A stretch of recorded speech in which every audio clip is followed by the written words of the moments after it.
Double Take Sports Talk, 5 good minutes with the Watts brothers. Coming up on the show, we will have Monday Night Football recap, the analysis and our opinion on the game. You will hear that coming up next.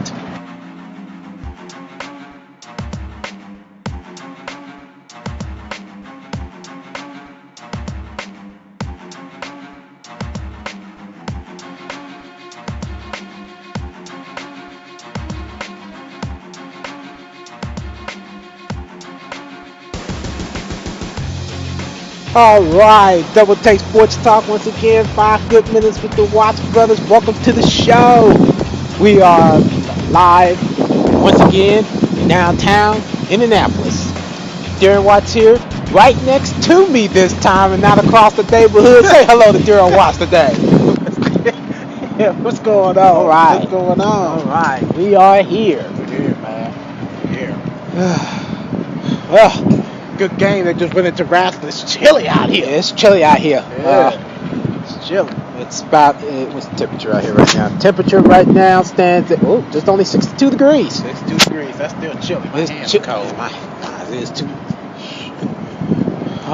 All right, on the docket today, we are going to recap Monday Night Football, Tampa Bay Buccaneers, and the Carolina Panthers, NFC South rivals.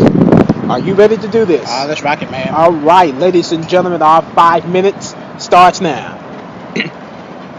So, here are the statistics for last night's game.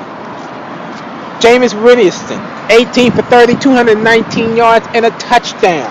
Whereas for Carolina's Derek Anderson, in replace of Cam Newton that was injured, concussion protocol.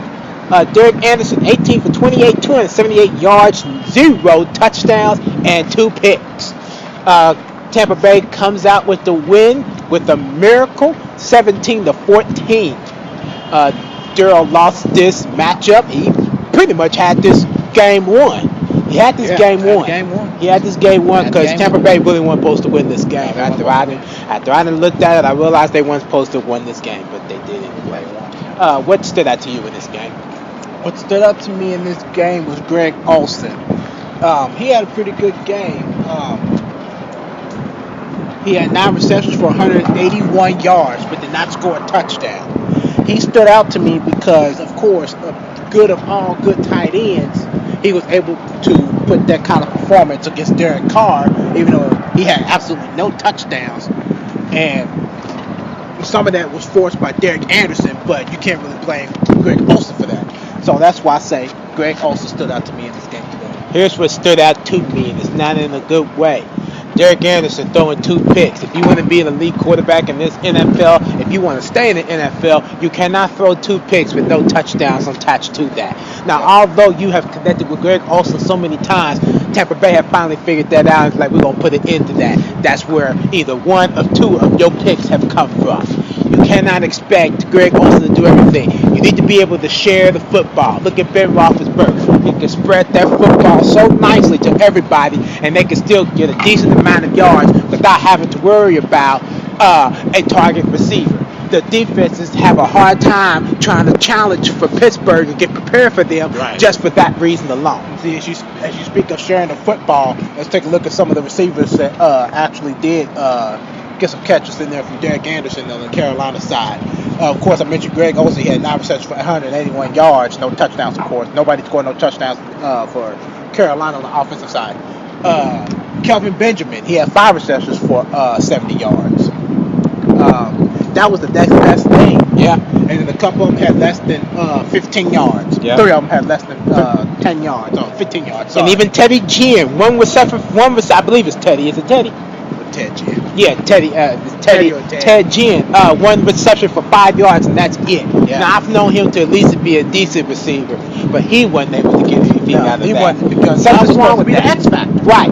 And that right there to me, that just says, if you are the Carolina Panthers, if I am Ron Rivera, the first thing I'm going to do is try to figure out how to spread the ball evenly to everybody, because you cannot just have one target threat as a receiver. And Jameis Winston did the same thing. He spread the ball too.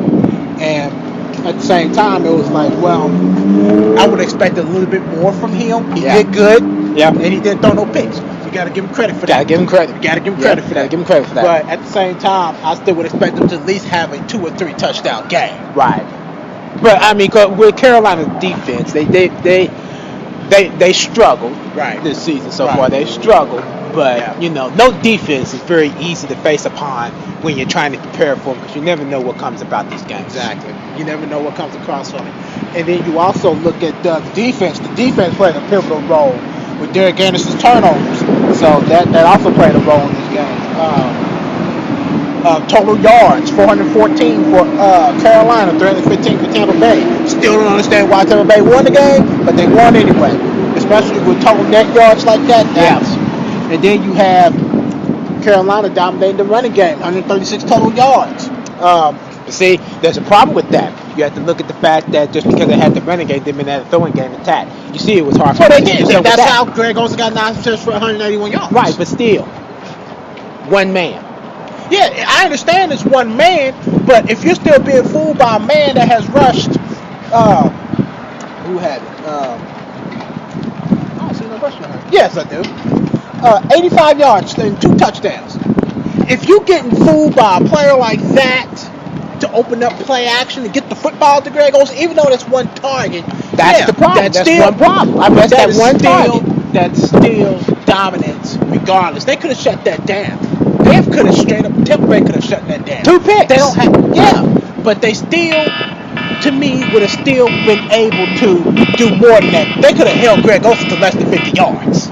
He got 181. It probably took them a while to get used to it, get familiar with it, wanted to make sure that that's the person they really needed to attack. Well, shoot, the last ball that he targeted was on the one, what was that? His second pick he threw.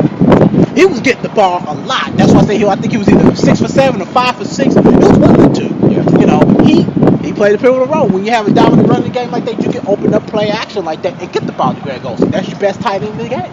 Yeah, but in the end result, Darrell, again, you get that second pick. That's where it comes from. They Yeah, you figured get it that out. second. Yeah, I understand that. But still, I mean, 181 that's just yards, man. That's just something you need to.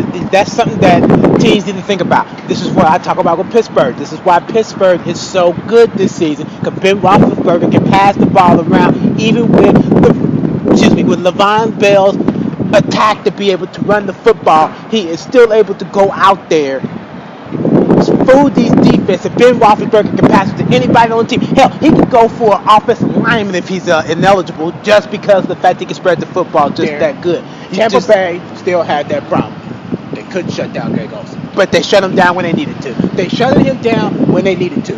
All of Tampa Bay receivers had less than 100 yards. Greg Olsen almost had 200. 200. They didn't get him the win. They didn't get them the So win. now you have to figure You're out right. what they to do. didn't get the win, but still, you got to find a way. As an NFC playing 2 times a year, you got to find a way to shut Greg Olsen down. Yeah, they You got pulled to. away. They pulled away with a win. Now I'm sure Carolina's gonna sit down and think about it. Okay, this is not what we need to do for our upcoming next game when we play against Tampa Bay. Cam again. Newton will be back, so they better hope they if control. if his protocol concussion comes through. Yeah, I think it will because they'll give him enough time. There's probably about 4 games from now. Yeah. Of course. All right, ladies and gentlemen, that's our 5 minutes. Thanks for listening to the show. All right.